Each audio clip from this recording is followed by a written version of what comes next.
when the ATF bans 80% lowers and other things, can the feds enforce those regulations on state citizens? No.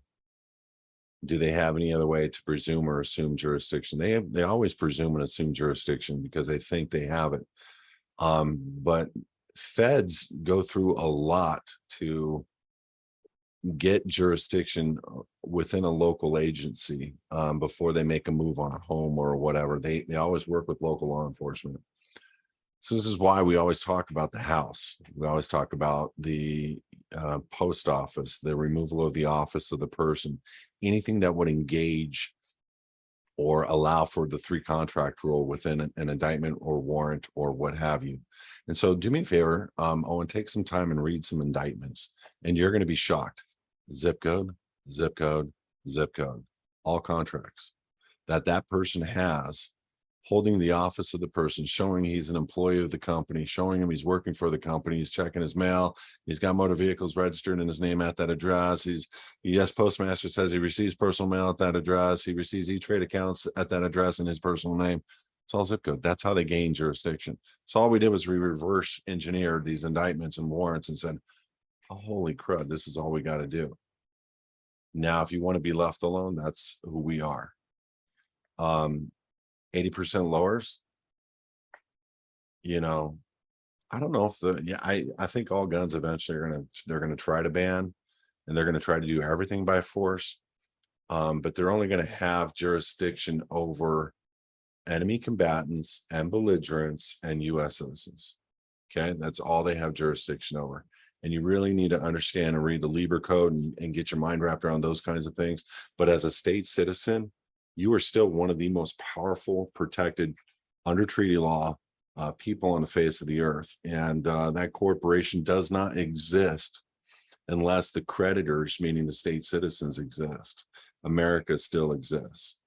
The United States corporation presumably still exists, even though it's in bankruptcy, defaulted, and being liquidated right now.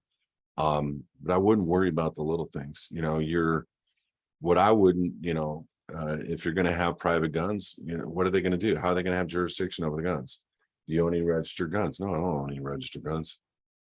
Do you own any registered firearms? No. You watch what their questions are. It'll be pertaining to things they have jurisdiction on. Do you own any registered firearms? No, I don't own any registered firearms. You don't? You have 2 registered in your name? No, I sold those. I sent you guys notice. Want me to get you a copy?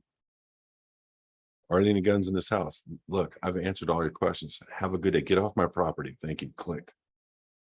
What are they going to do? Seriously, what are they going to do? At that point in life, life sucks. You know what I'm saying? Everybody's worried about the what ifs, the would haves and could haves and should haves. And that's not how I live my life. I'm going to protect my family, myself to the nth degree in every element of jurisdiction, in every element of firepower, in every element of food, in every element. And I'm not going to worry about the would haves, could haves, and should haves. I'm going to get the house in order. I'm going to pull the house out of the public and put it into the private. I'm going to have my own water.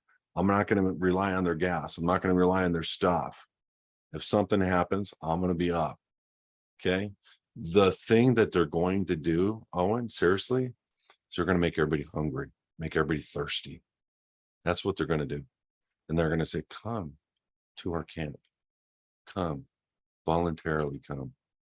That's what they're going to do. Turn your guns in for money, for food. Turn them in. That's what they're going to do.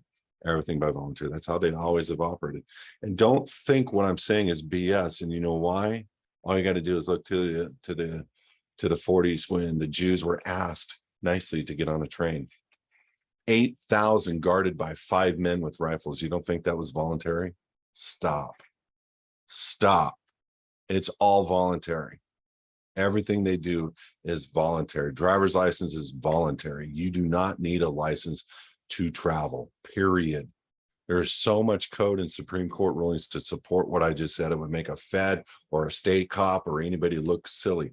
How they get people is you have an expired license that you've done nothing about. You're driving in a registered motor vehicle with expired tags that you've done nothing about. Of course they have jurisdiction over that. Of course. Of course. That's how they get everybody, is the ones that don't deal with those contracts. That's it.